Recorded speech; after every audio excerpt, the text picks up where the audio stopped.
Okay, question. What is the cause of cancer? Abnormal growth of cells that are sick.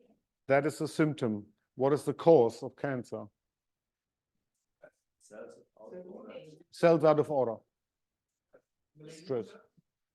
What is the reason, the cause that a cell gets malignant?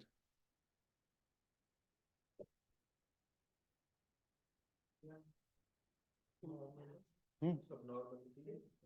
And why? And why? Huh? No one takes the word mutation in his word. You did. The lady from China.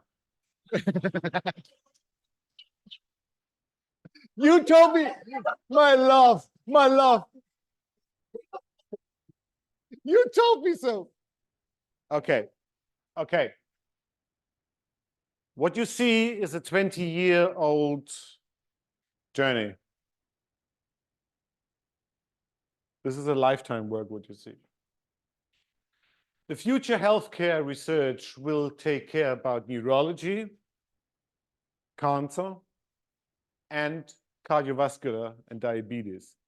These are between 60 to 74% of diseases of every kind of society, independently of in China or in India or in Pakistan or in Germany or wherever, okay? So an academic center or university which does not have these three diseases on their platform make a mistake, correct? Why? Because the mass of data are here. And you can just, you should have goals as a course-based approach, then a translational approach, and then a clinical approach. But that is not the reality. That is utopia right now. Because we talk about translational aspects, but without taking the course into account. Keep that in your mind, please. So, epidemiology. The world population is exploding, we know that. So until 2050, we will have about 9 billion citizens on this world, okay? In parallel, if you take colorectal cancer statistics, we clap the hands of our shoulders and tell everyone how good we are.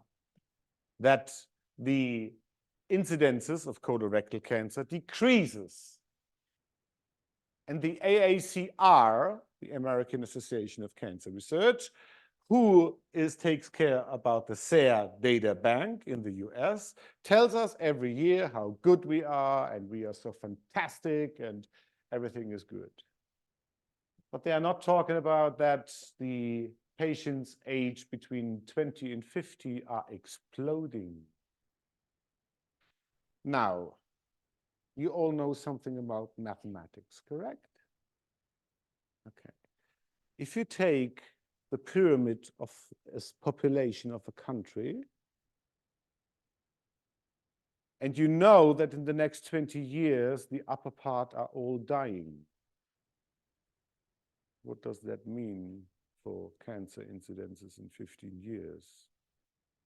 You do not have to be a Nobel Prize laureate in mathematics to understand that this in relativity extremely increasing, correct? It's exploding. So we should stop clapping us on our shoulders how fantastic we are all. We should better work. We should work harder. And if we look at the cancer incidences and mortality, we see that there is no change at all about the mortality during the last 30 years. About 50% of cancers still die of cancer in the mass. I'm not talking about sub-analysis, okay? So if we are so beautiful and so well all, why is then the mortality not decreasing? Because we do not treat the cause in the majority.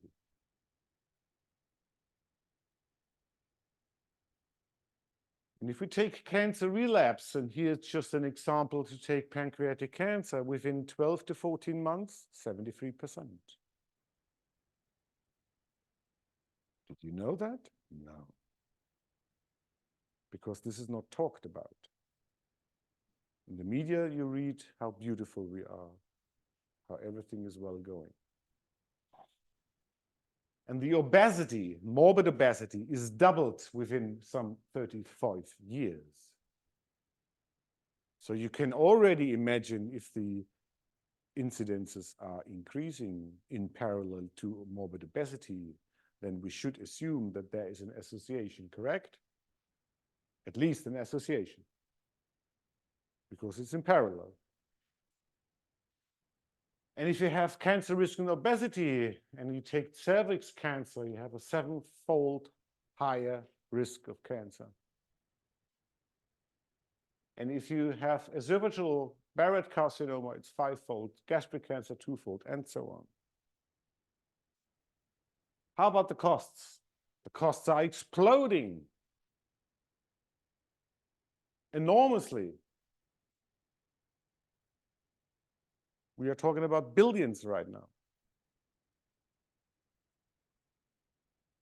But if we see the costs of surgery, chemo, and radiotherapy, we see that there is an increase of radiotherapy and chemotherapy, but without curing the patient. Is that justified?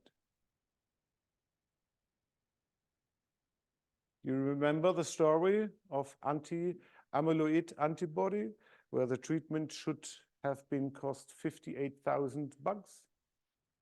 And the FDA said to the company, "You are stupid. What is your justification?"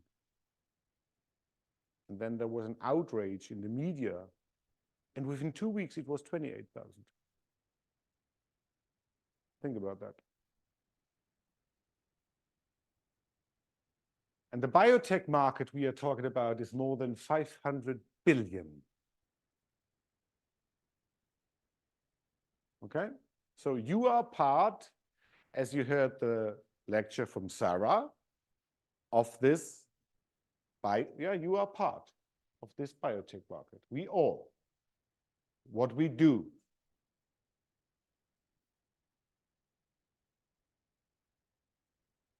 I live also in the Chiemsee area in Bavaria. And when I had time, I was driving from Sievertsklinik to the Chiemsee through that street, the Kreisstraße. And I marked it, what was there. And every time I passed this area, I saw this tree. That was 25 years ago. And I always asked myself, is here a tumor? But it's not metastasizing, it's not killing the tree. It made me mad. So, as he said, I'm mad. I went into the complete, I'm talking about the complete literature of Agrobacterium tumefaciens. And then I came out to the point that this guy, Armin Charles Brown, he was an American, he was not an emigrated German, okay? Already said in 1959, somatic mutation is unlikely for the cause of the tumor of the tree.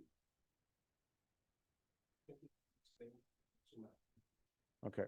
Somatic mutation means that you have somatic in a body, soma comes from Latin in the body, that you have a change of a nucleic acid, and this results into a difference of signaling, and this results that a cell gets to, in cancer, to a malignant cell, and it gets a clone of malignant cells, and that one mutation results into a clone, and the clone gets bigger and bigger and bigger and bigger and bigger, and it's a 0-1 law.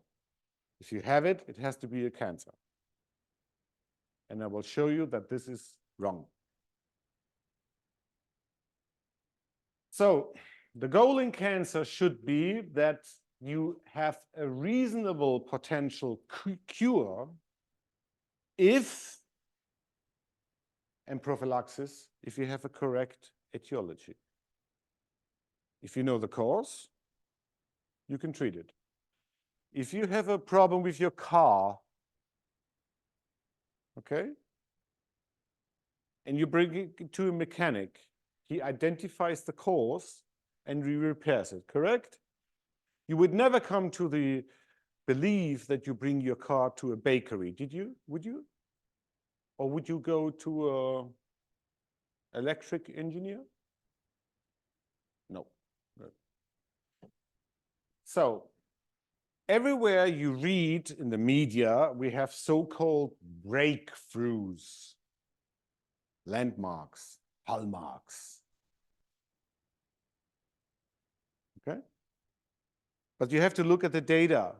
And you read that also in the ASCO plenary session. And the ASCO is the major clinical oncology society in the world with about more than 40,000 oncologists. I'm one of the rare German surgeons who's also part of the ASCO since 20 years. And you read it then in MedPage Today. This has a huge distribution list, and because every physician involved in cancer reads that, and then they read their study shows high rate of mutations in lung cancer, and everyone believes it. But if you go into the data and look into the paper and look into the methods and results, you find mutations in the percentage rate between 0.5 and 2.8%.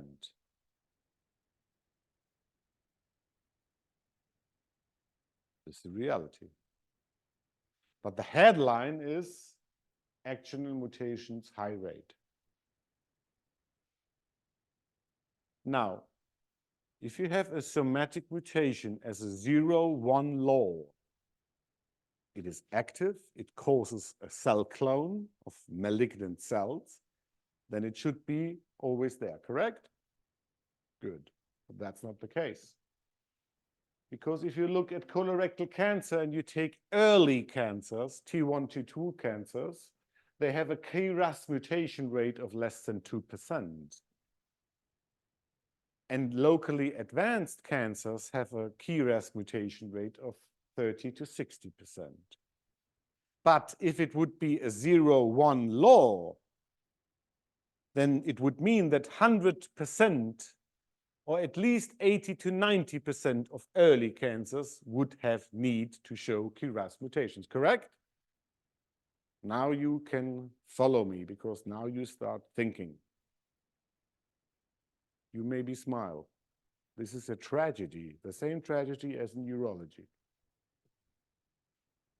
Now, if you take gastric cancer, 80% of gastric cancer are called sporadic. Do you know the term sporadic, what it means? Translation? I don't know. You smile.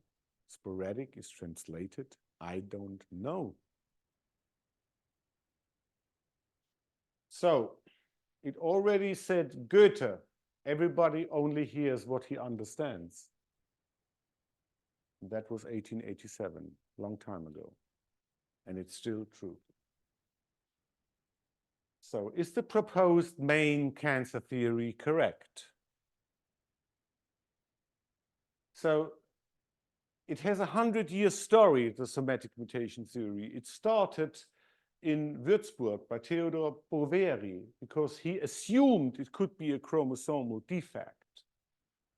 And afterwards, Karl Heinrich Bauer, who founded the Heidelberg Cancer Center, he was the founder of the Heidelberg University Cancer Center, assumed it could be mutation because that was the time when somebody was talking about the biology of mutation because of biology and about plant biology. And then it came the time, and that is the reason why I took that together. I also told you a little bit of part of it, took together Chagaff, Chase, Hershey, Franklin, Gosling, Wilkins, Crick, and Watson. So let's tell it the DNA double helix structure, okay? And afterwards, there was a hype. Everything was caused by genetics. And then there came Nordling. And he said that one cell needs at the DNA one hit, that a cell clone gets into a malignant cell clone and it gets cancer. What was the profession of Mr. Nordling in Finland? He was an architect. He took the epidemiological data and analyzed it and suggested it could be a one-hit theory. And you know why no one knows that? Because the people do not read original literature anymore. They just need abstracts. I need the abstract and I know it. And afterwards, there was a guy named Knudsen in 1971, and he said, no, one hit is not enough, you need two hits.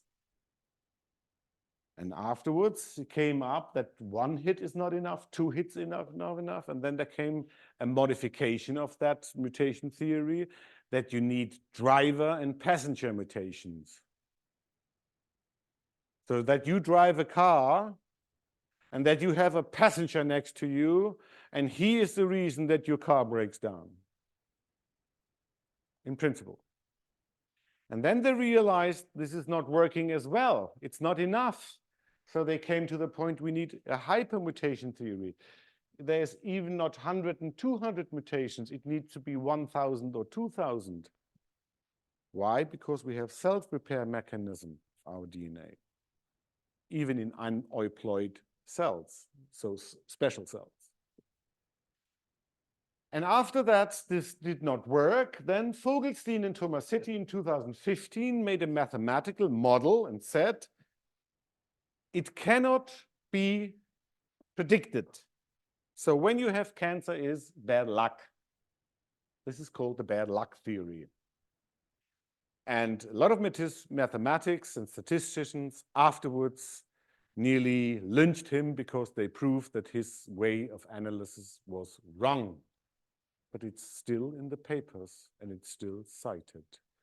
So it was already Taylor Perigot who said, if an ability needs an alias, it's called bad luck. So the cancer cause is proven to be caused by a mutation in 5%. Here you have the main literature. And by 15% proven to be caused by inflammation, but not usual inflammation. We are talking about chronic inflammation, subclinical. You don't feel it, you don't smell it, you don't see it. And 80% are sporadic. 80% are sporadic, unknown. Shock? Okay, first shock, okay? Let's move forward. So, the radiation is used as the prime example that mutation causes cancer. Did you know that? No, you did not, because for that you have to read the primary literature of it. And you have to go very, very deep into physics and very deep into literature, what we did. Rockefeller, he was the owner of the founded Standard Oil Company, 1870 in Cleveland. Rockefeller Foundation, you heard about it? Okie dokie. By the Sherman antitrust, the government told him 20 years later it was prohibited to have a monopolization. So that is the reason why we have Shell and Esso today. It's part of the Rockefeller clan. Good. He founded the Rockefeller Foundation with $1.3 billion, and today it's worthwhile of about 10 billion. Now, he lived in a time where nuclear research came up.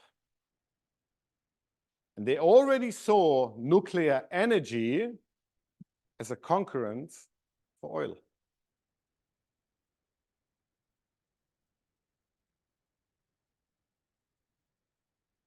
Professor Müller, who received the Nobel Prize, investigated Drosophila melanogaster in fruit flies and radiated them. But interestingly, they got cancer, but not in the next generations. So if it is a 1-0 law, why do the next generation does not get cancer?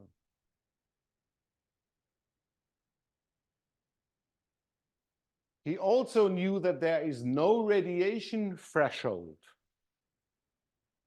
He knew it. It's proven. But he declared it because his experiments were financed by the Rockefeller Foundation.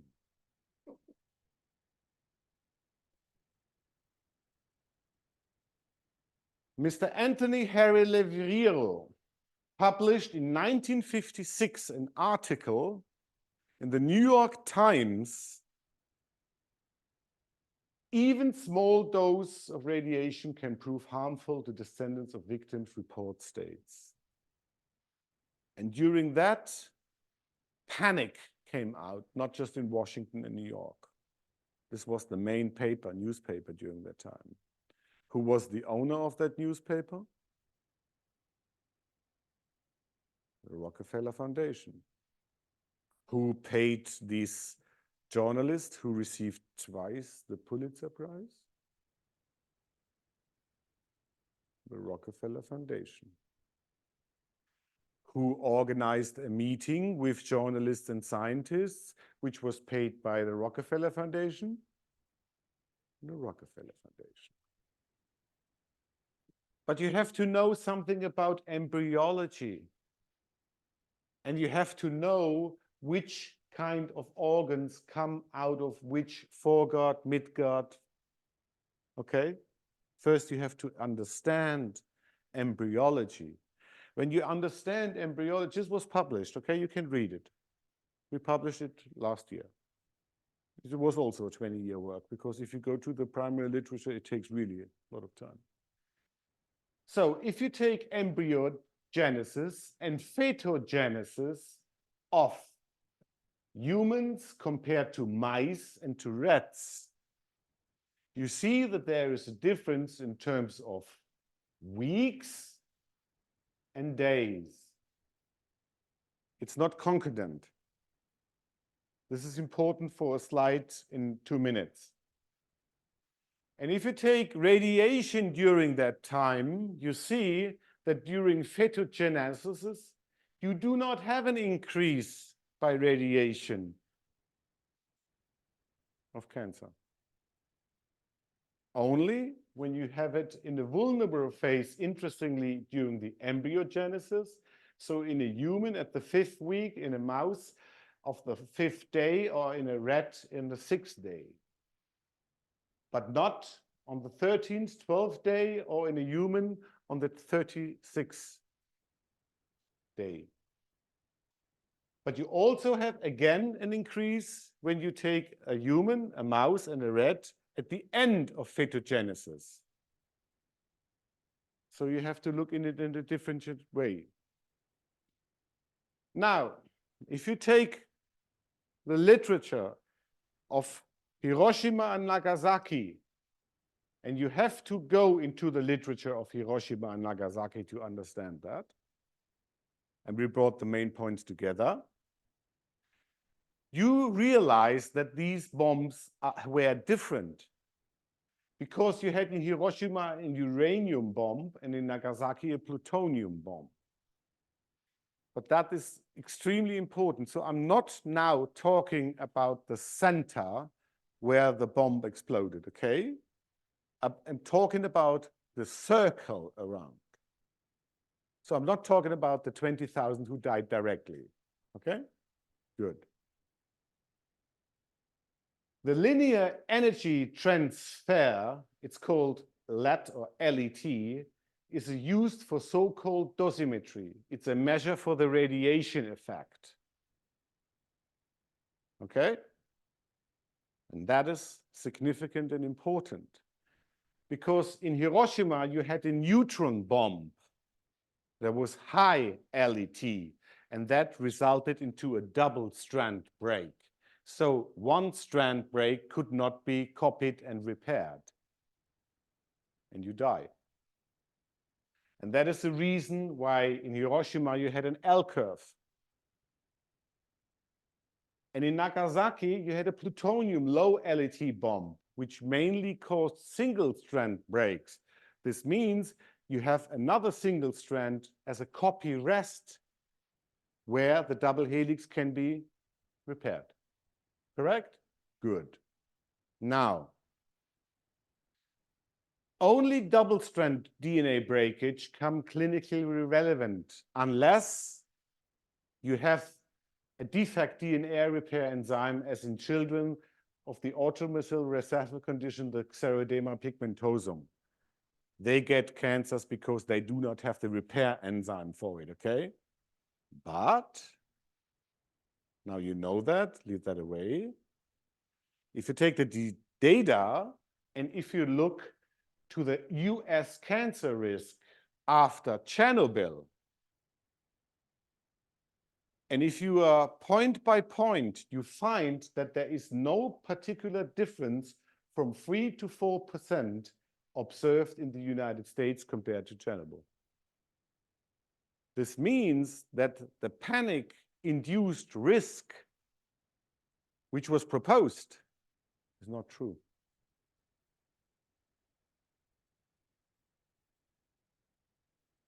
But you just read headlines.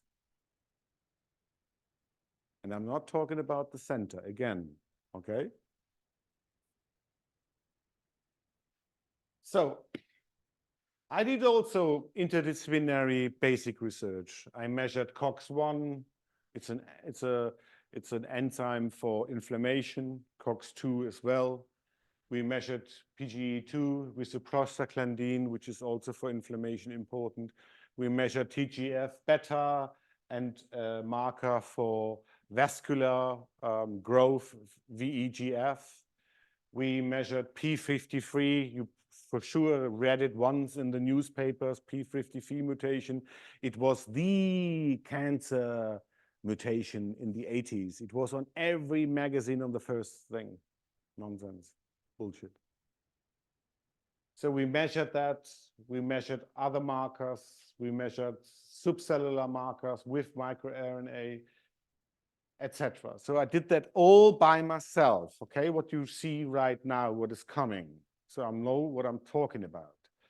We also went to deeper with a group from Munich, from the Klinikum Rechter Isar, which was nice, which was a really very, very nice work, because we could prove that there is a difference in gene expression in the surface of the cancer compared to the normal tissue directly next to it in terms of aggressiveness. So we also made all these analyses also in terms of gene expression. So we did that. And then there was a discrepancy, because in that time it was us told that there is the new goal in carcinogenesis and in cancer, precision medicine. And you read it every once a week. It's all about precision medicine. So I took my slides, I went to the MD Anderson, the largest US cancer center in the world, made my own investigation at the lab, and could not find the correlation which was proposed on every congress.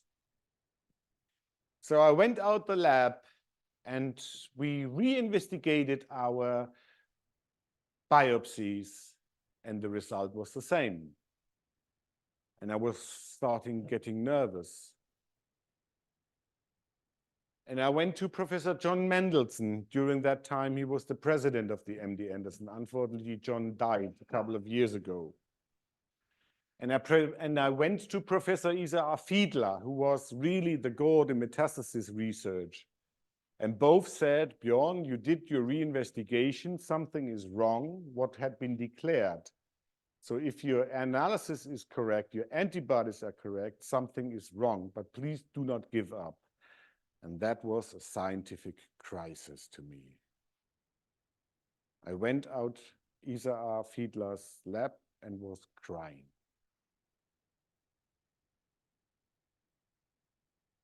I thought my career is done. Because everyone told me you have to adopt your statistical analysis. And I said, no, I don't do that. I called Raymond de Bush in Munich, and she said, Bjorn, never do that. Never abuse statistics. And this is the reason why the replication is only 36% today. We know that. And now we know today that the guy who told us that precision medicine is the goal has more than 20 retractions. And that was the reason why I nearly gave up my scientific career. I was depressed for 1 week at the MD Anderson. I really gave up nearly my career. And this shows you never, ever give up.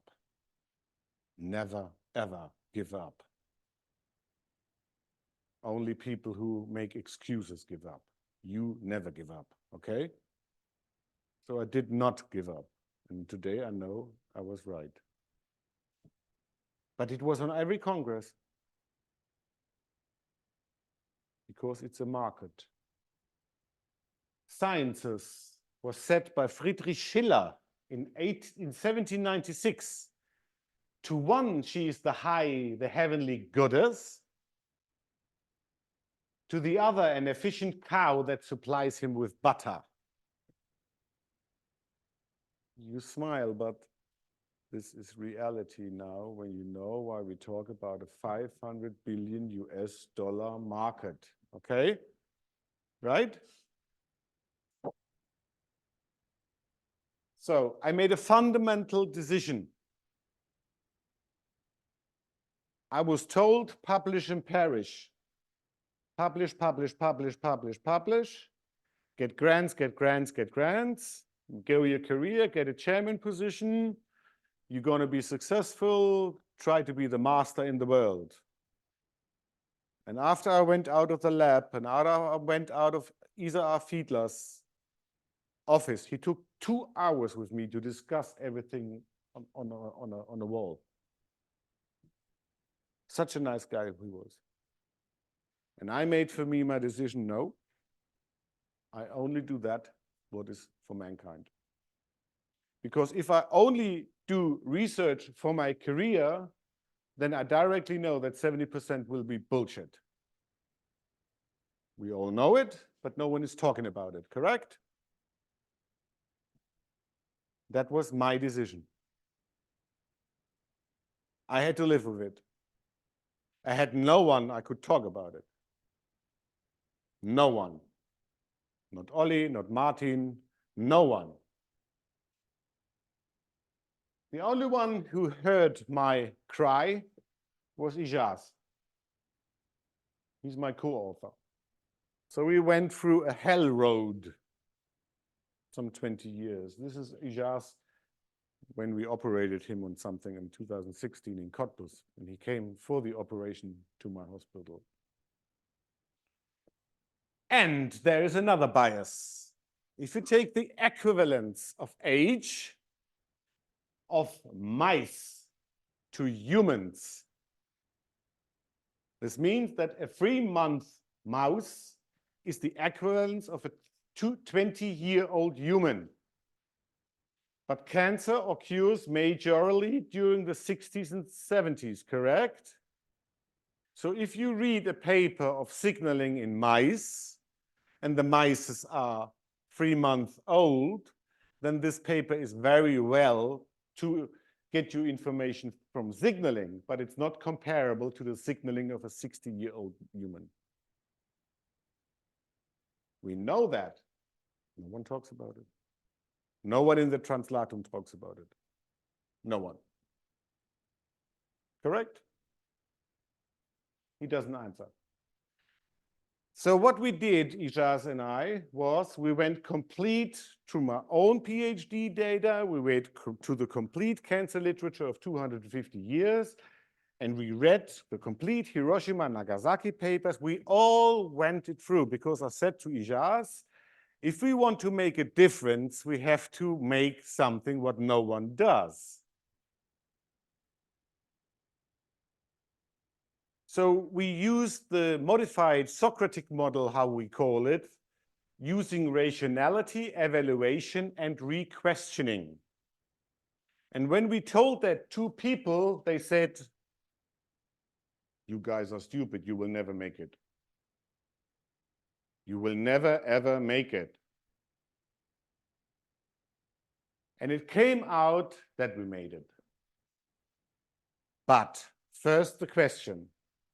Should we open a window? Wäre vielleicht nicht schlecht, oder? Könnt ihr ein Fenster hinten aufmachen, bitte?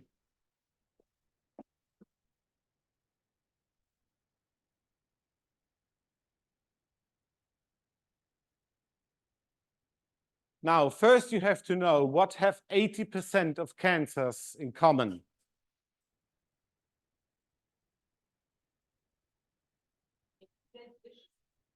Mm-hmm.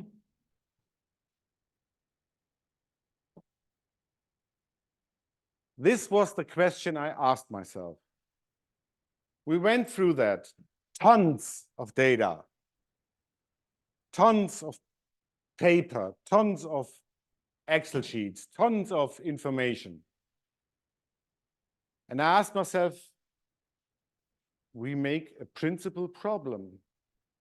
I think we just do not see it. 80% are epithelial cancers. The mass of cancers are not leukemia.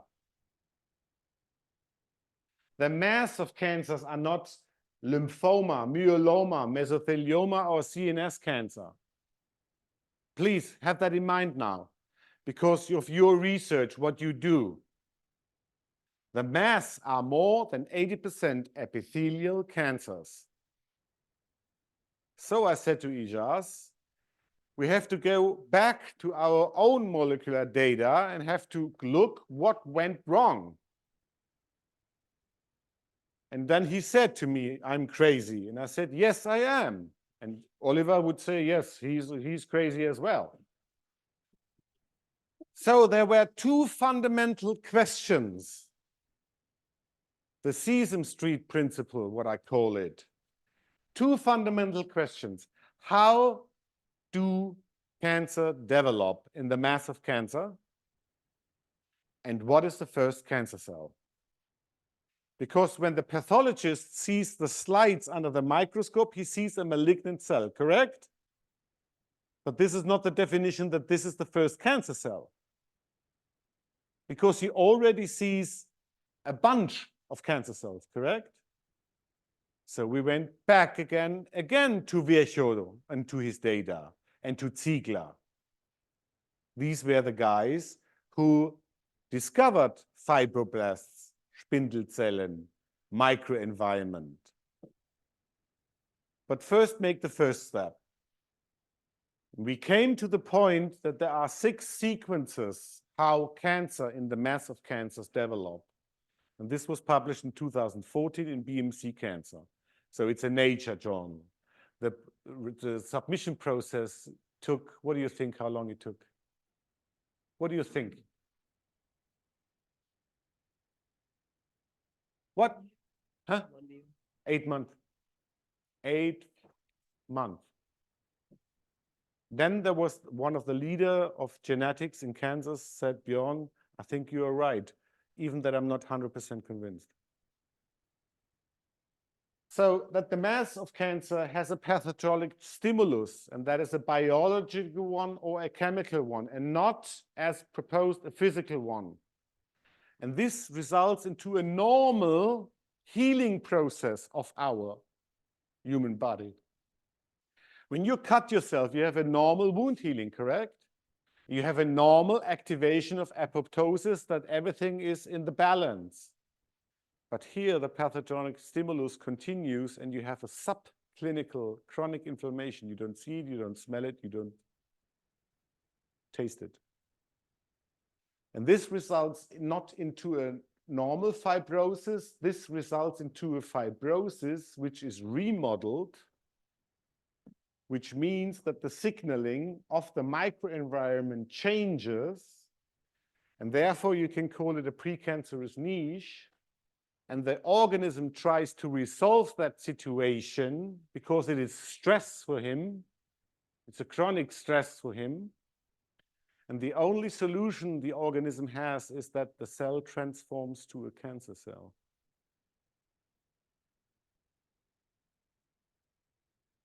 So 5 years later, I demanded in 2012 that we provide all signaling major events 5 years later to provide the evidence if this is correct.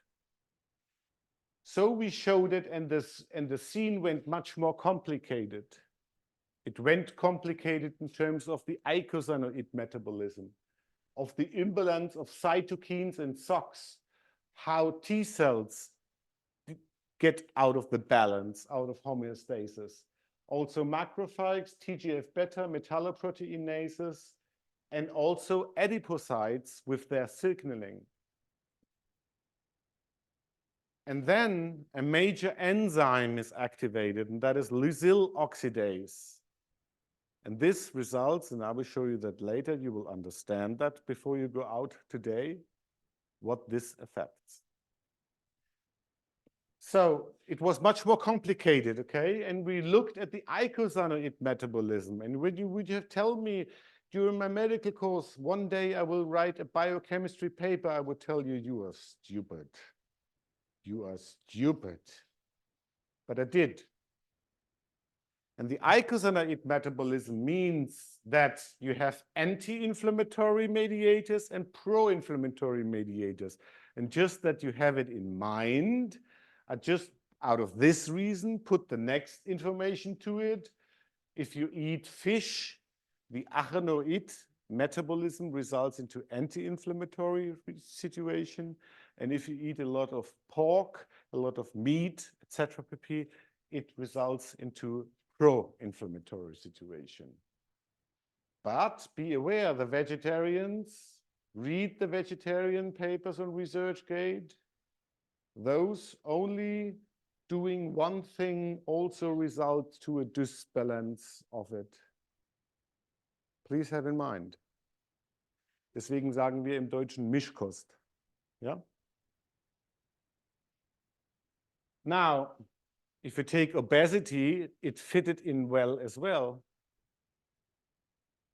So all morbid obesity patients have not just an increase of adipocytes, they have an increase of PI1 and leptin, LOX-L-dry, cyclin T, and plasminogen and plasmin.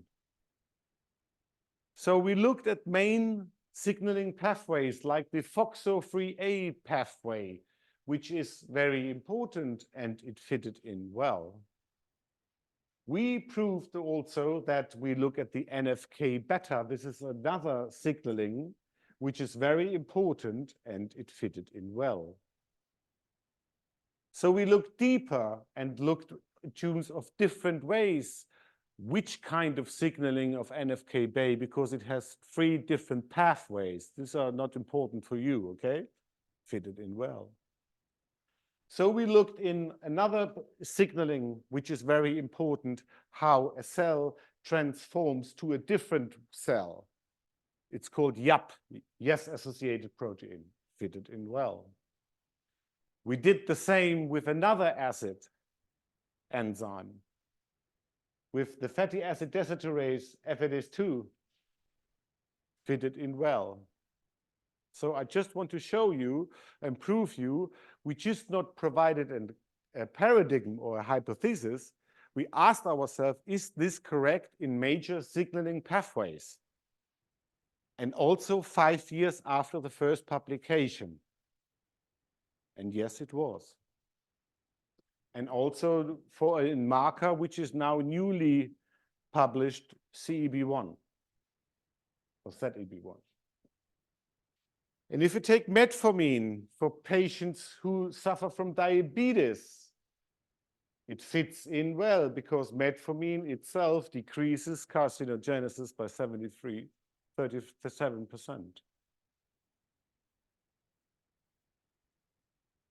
And then there was an independent proof by a different group which did not cite us. Did I tell you that from the 100-year somatic mutation theory, not one author cited the other?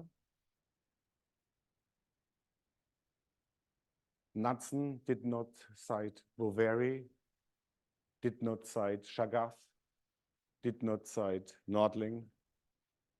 Vogelstein and Tomasetti did not cite Nordlin, did not cite Knudsen. Why is that? Why is an author not citing the other one? Usually the expression is, he does not know. Do you think that Tomasetti and Vogelstein did not know about Knudsen paper from 1971? No way. So they proved it. We were not cited. It's okay. And then there come the time which I did not tell you, and then we had been, Oliver knows that, we had been plagiarized in 2000, when was it? 21? In Science. Our work was plagiarized in Science. It was even proven because a scientist called me from Houston, Texas and said, Björn, take the pictures the scientists just published in Science and turn them about 90 grade. And I said, please not. He said, yes, do it. And I looked at it and I said, no way. So I directly sent it to a lot of scientists in the world. They all approved that we had been plagiarized. What did the editor do? Nothing. I cannot see that this is a plagiarism. This is our world in science. Now, on one thing we stopped and said, come on, we do things for science because we made the decision after the MD Anderson that we do science for that we have a benefit later on, okay?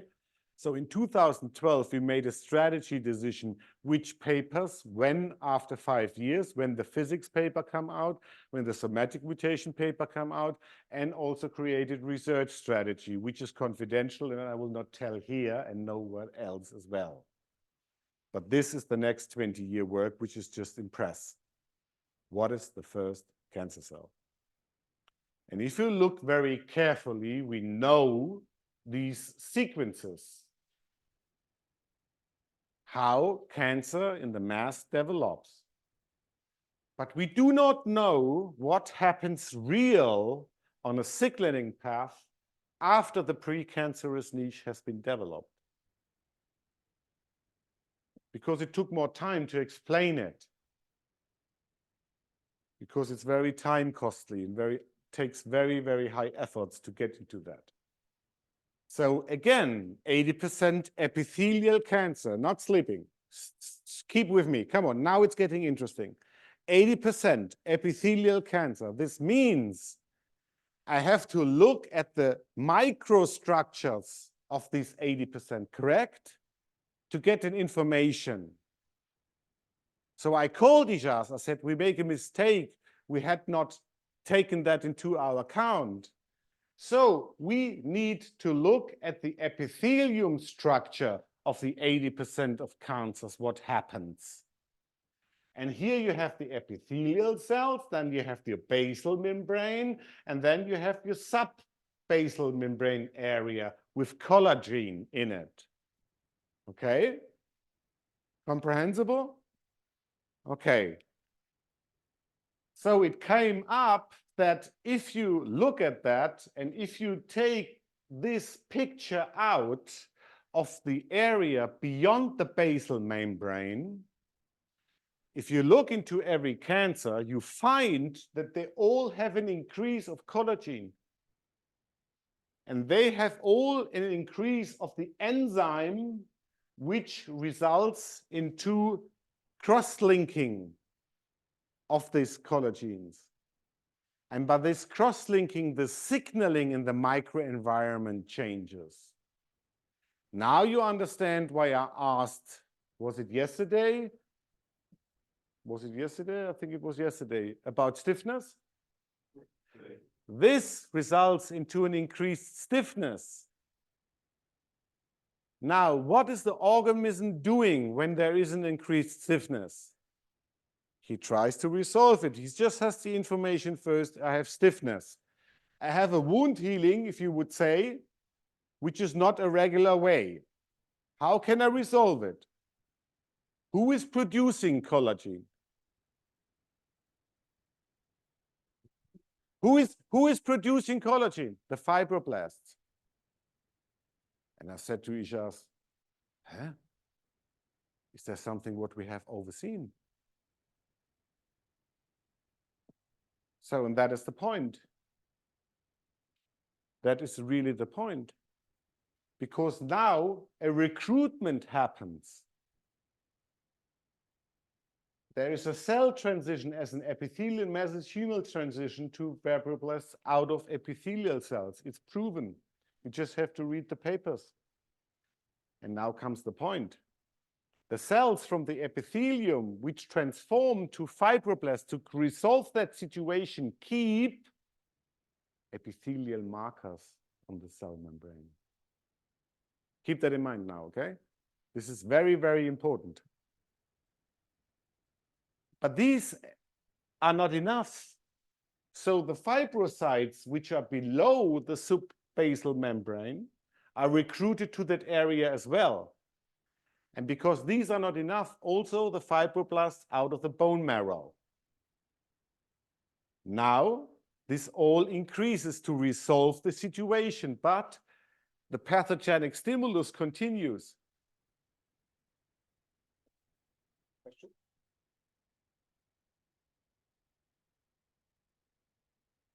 How can it possible to draw? What does it draw mean? What is draw, Sensei? Can we do that later? This is the usual way for epithelial cells to transform, my friend. And these had been shown by stem cell researchers like you and others. So the point is, the organism tries to resolve that situation, but because of the stimulus which continues, it can't be resolved. Now, as EMT goes on to increase the fibroblast pool, which contain the cell membrane marker, these are the cells which are transformed.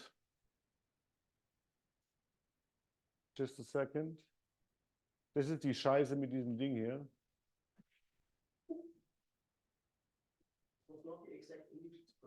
So. And we know that fibroblasts are extremely movable. They are not on one place. They can move from one side to the other. Look how fast they move. They move as faster as higher the stiffness of the microenvironment gets. And therefore, I asked about the velocity and about the stiffness, because in other papers from other groups that had been shown that this is the case. And now something occurs what we also measure and we know, that the fibroblasts, which had been generated as a pool, transformed to a cancer-associated fibroblast. Now they have the biological marker from the surface membrane, as I told you. So what happens? They go back home to the epithelium. And then we have this cancer cell. So originally, these cells come out of fibroblasts. And that was already something Professor, what are you doing? Another question from him. Wait, the question now, this is now important. This was already proposed or supposed 100 years ago by Rudolf Virchow. And he said that the cancer should come out of the tissue around, if you translate it that way. And the hardest of all is to see what is in front of your eyes. And that was already said by Friedrich Schiller. So this was proposed already, but not in the way with the interruption from a fibroblast to a cancer-associated fibroblast to an epithelial cancer cell by Rudolf Virchow. So I'm not going to wait to say, in effect, that is our own recognition, okay? That would be arrogant, would be stupid. But if you read the papers from 100 years ago, and after that, the last 50 years, you see that this is the case. And this explains us why we concentrate the whole time in clinics and in research here, and why I was told when I performed my cancer research at the MD Anderson that I should perform laser microdissection of cancer cells, but should leave away the stroma. I asked 4 times my professor in Munich if I should do that. And they said, yes, it's not important. And now we know that the sub-epithelial layer triggers what kind of cell upwards is. Bless you. And that explains that we are taking care in cancer in that window. And on X-ray, we see it when it's up 10 up 7 cells. On palpation, we see it when it's 10 up 8 cells. And that is the reason why we are not causative, despite you have a cervix cancer, which is triggered by herpes virus, and you do the Zuhausen vaccination against herpes, and they have an elimination of the cancer. That is the reason why every female should get a herpes vaccination as well as every boy. Okay? So at least this cancer we can eliminate. But this also reveals that if we take gastric cancer, which is caused by Helicobacter pylori, and when you make an eradication of the Helicobacter, which is a bacterium, you do not result into an eradication of gastric cancer, because there is a co-infection with Epstein-Barr virus and other viruses. Now, when we know we have 50 hectotrillion tons of microorganisms on Earth, you know what we have to search for. And that explains that we have to get from this area much earlier to make a real prevention. I know this was very tough for you to follow. This was very tough because first I destroyed your belief of mutation, how cancer occurs, because it's nonsense, and we proved it. And the interesting thing is that this paper was approved by biochemists and physiologists. Okay? Now we come to the question.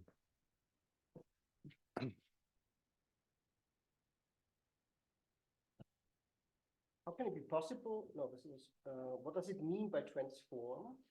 Well, you know it better than I do, that when an epithelial cell has a decrease of desmosomes and of the interactive cell connection and adhesion, it gets a higher plasticity.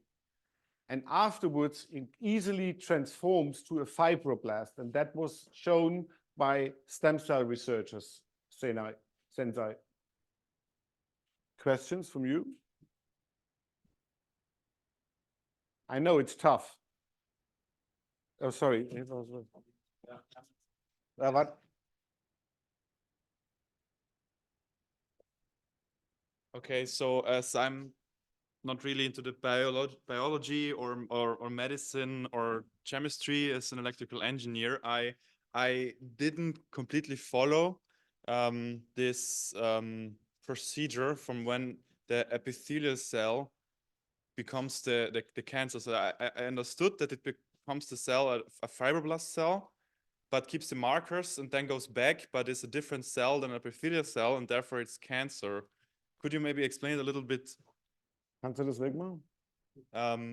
just again, or for someone right. that maybe doesn't know all the Right. things? The microenvironment is under chronic stress. Mhm. The pathogenic stimulus and the subclinical chronic inflammation continues and continues and continues. There's a significant continuous increase of the structures which keep the structure in line, and this is collagen.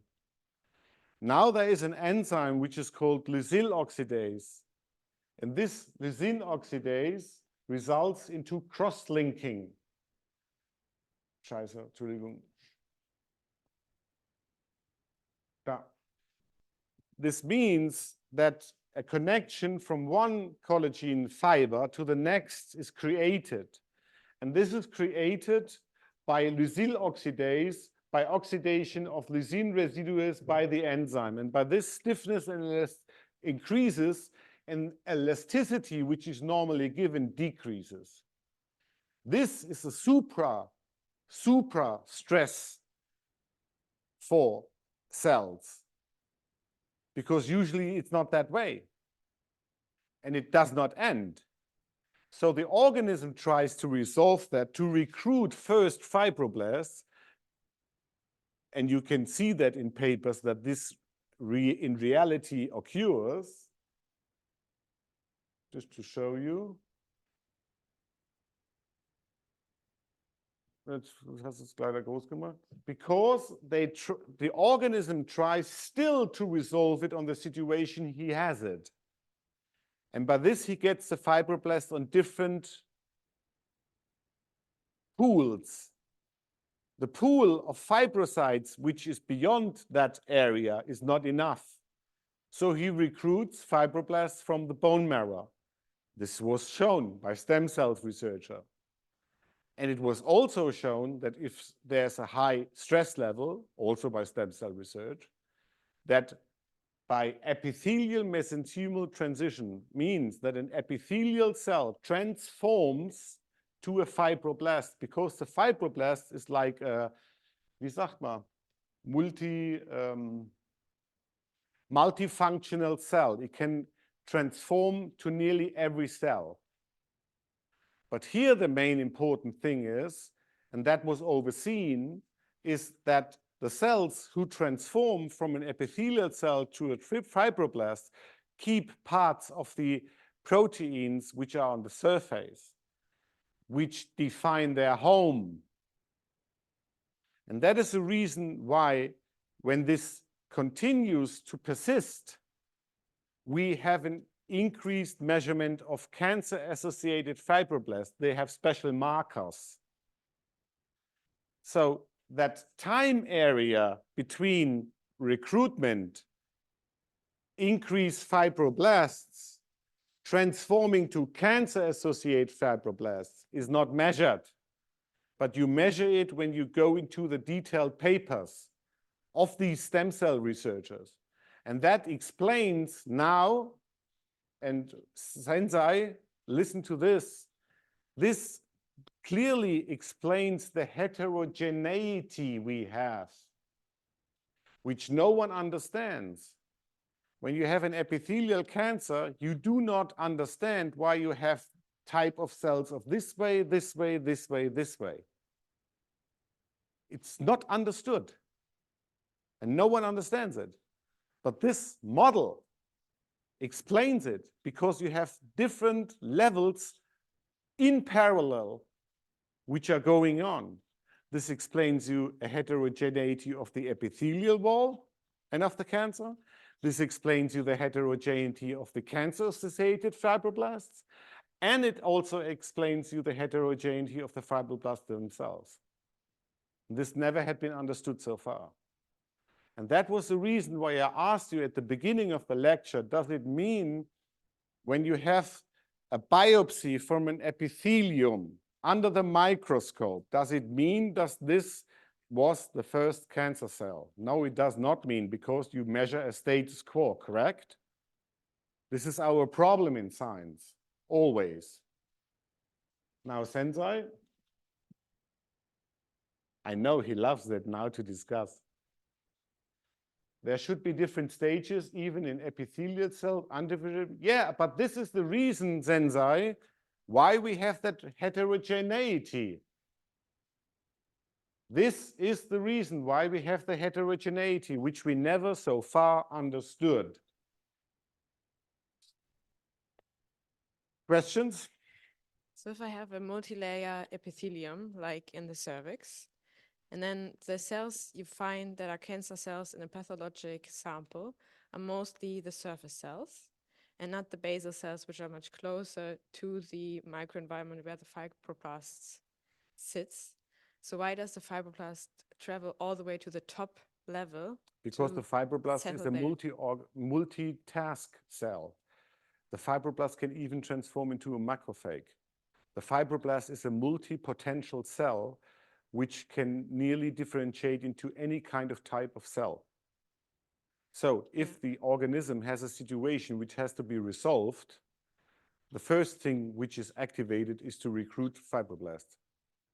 But why does it? Because then it starts spreading, and the more cancerous, for example, the cervix sample gets, like it spreads down to the basal cells, and they are the Right, last one but to this become also cancerous. explains that when you have an abrasio and you eliminate der Rasen, was heißt der Rasen auf Englisch? Huh? The lawn of the epithelial cancer of the surface, but you are not deep enough that it's really bleeding, because down there in the lower level are the vessels.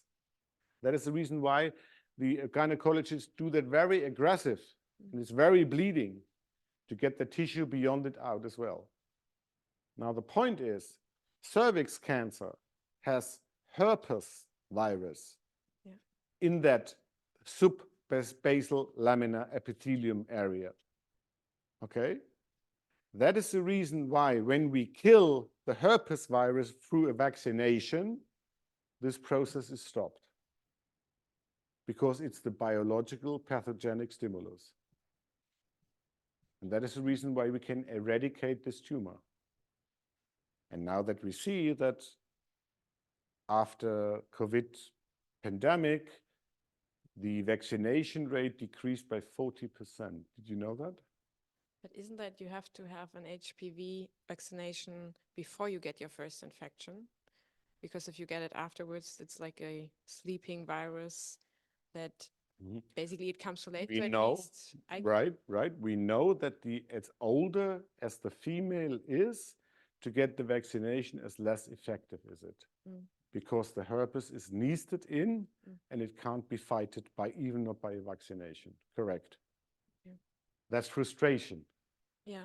But that is the reason why we should not stop that we know that the age of vaccination should be between 14 and 18. Okay? And not just in female. Because it's something which we do not see, we do not hear, we do not smell. So one way is that we have to identify the pathogenic stimulus. We know that in part. I think they have not shown then. Kannst du mal kurz weitergehen? Warte mal.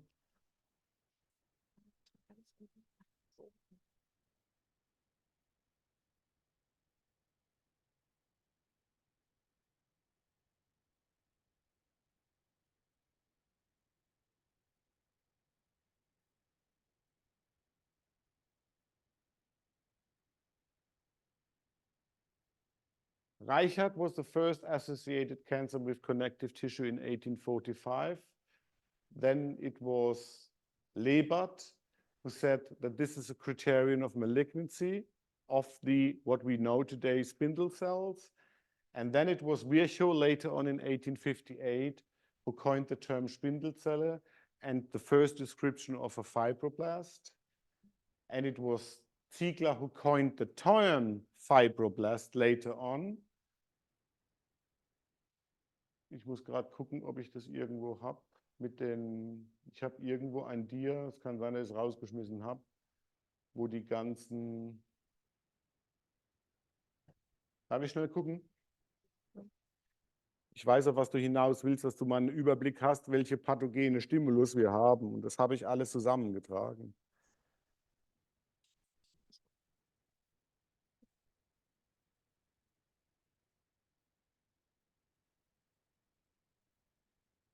Habe ich jetzt nicht hier, habe ich rausgenommen, leider wegen der Zeit. Also ich habe einen Dia, wo im Endeffekt alle pathogenen Stimuli aufgelistet sind, mit welchen Tumoren die eigentlich schon alle bewiesen sind. Okay.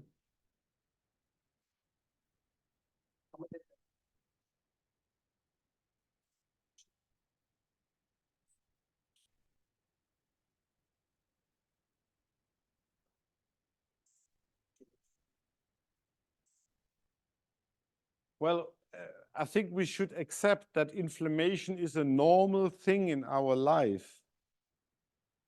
So I had a discussion with a journalist in 2014, and he always said, yeah, we have your inflammation-triggered cancer. I said, that's stupid. That's not the point. We have 6 different sequences. They're all in parallel. And for inflammation as fibrosis, as pathogenic stimulus, is each part of a normal wound situation. Independently, if you cut yourself, independently, if you have an infection, independently, if you have an organism which gets into your body. Okay? But the point is that you have not an inflammation like you have a sepsis or you have an abscess. You don't see it, you don't feel it, you don't smell it. It's a subclinical, non-symptomatic inflammation. And this is shown that you have a significant increase of interleukin-6, but not CRP. The CRP is an acute phase protein, which transforms if you take electrophoresis with the alpha-2 globulin fraction, okay? So that's completely something different. And the complexity here is that you don't have just one sequence like we humans think. I know go down to the stairs to be in the lower floor. No, this is not the case here. We have various sequences in parallel which have different times of length and period. Okay? And that is the complexity which we cannot catch. And that was the reason why at the beginning genetics said this cannot be true, because only, it's of course easy when you tell something. I'd give you an easy explanation. It's a mutation or not. This is stupid. This is nonsense. We know, or if you say another argument was we have the Warburg effect. We have hypoxia in the cell and in the nucleus. Those people who really are aware of physiology and biochemistry know that the cell nucleus is anoxic. So this must be not wrong. Ask a physiologist, ask a pharmacologist, ask a mitochondriist, ask Professor Volkmann-Weissig in Arizona. The cell nucleus is anoxic. So it cannot be that only the Warburg theory by hypoxia causes cancer. This is nonsense. And there are also, but I think this I have here, just a second, just to complete it. So there is the myth that there are free radicals harm DNA. So there was the investigation, and you have to go into each single paper, it's listed afterwards, that if you use a nematode and put on chemicals, you have a higher rate of free radicals, but now comes the point, they live longer, not shorter. So it's nonsense. And if you take another myth, what am I? here. And then there is the move, it's a multi-billion-dollar market that vitamin C antioxidants work against free radicals. So if you look at the data of real good trials investigating nematodes, giving chemicals for producing radicals plus vitamin C, you see that in regard to experiment, they are lowered. So worse. But the people do not talk about it. So this is the literature of it. Sorry, you had a question. That's why I wanted to ask. I mean, like you have shown a lot of literature why there is proven that obesity is increasing the cancer risk. But I read an article where they discussed why do we think that obesity is increasing or is leading to health problems. And they said actually it comes from an insurance. Times ago they were trying to selling insurance for or life insurances to people, and they came up with this marketing strategy to say, okay, we make it more complicated that people can get into it. So we say only people with an BMI under, I don't know, whatever, they can get this insurance. And that's why I mean, like it was an article in Spektrum der Wissenschaft. So I think they did some literature research for it, or I'm kind of like believing some part of it. That's why I wanted to ask. Yeah, but you saw it. Who was it? Da sitzt er. He said, when he had his lecture today, did you listen what sentence he said? Yeah, but the patient are longer in the, no, listen now. No joke now. Now it's really important because we do not see how we are triggered. He said, yeah, but you have to take care that the patient gets fast out of hospital because it's expensive. Excuse me, is it my business? Is it my business as a human, as a physician, that I have primarily an economic thinking in patient treatment? Now take your argument as an economic thinking, sparing money, correct? Not getting people into the insurance. We are all triggered already that way, but we do not recognize it. And the funny thing is, if you take the morbid obesity signaling pathways here, they all fit in. Yeah, unfortunately, we need to stop here because of the transfer, which we would have had already in 10 minutes. So we shifted a little bit of taxi. Let's give a big hand to Björn.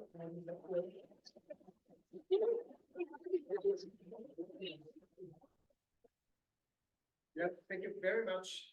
Taking you so much time to listen to our talks, to give your inputs into your world of how cancer is developing and your world also as a surgeon. We have a little bit of a present package for you. No. I do hope you appreciate our world champion cider of Austria, of course. It's my neighbor. Without more bribery cannot happen now these days. But thank you very much again, and it was really a pleasure having you. I hope I could make clear that my intent is a real multi-interdisciplinary act. And I hope I could make it clear that you in the future are the future and you need to live that. So keep going. Thank you. Thank you.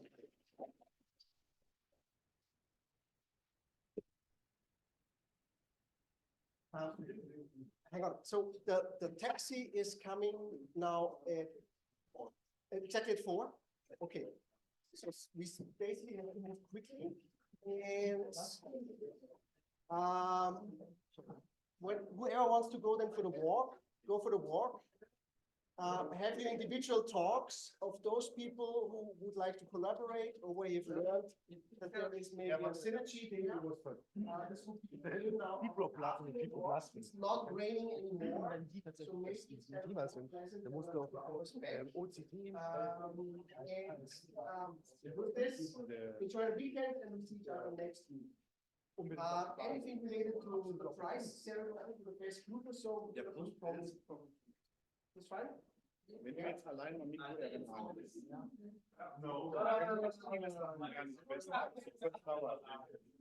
Wir haben keine Vorstellung, wie lange dieser Zeitraum dauert. Wenn du aber but if you go in each single paper of what we did, you see that this is the sequence which goes. But I have no clue of the time. I'm on. Okay. Yeah, but just in case you have Well, the point is the recruitment.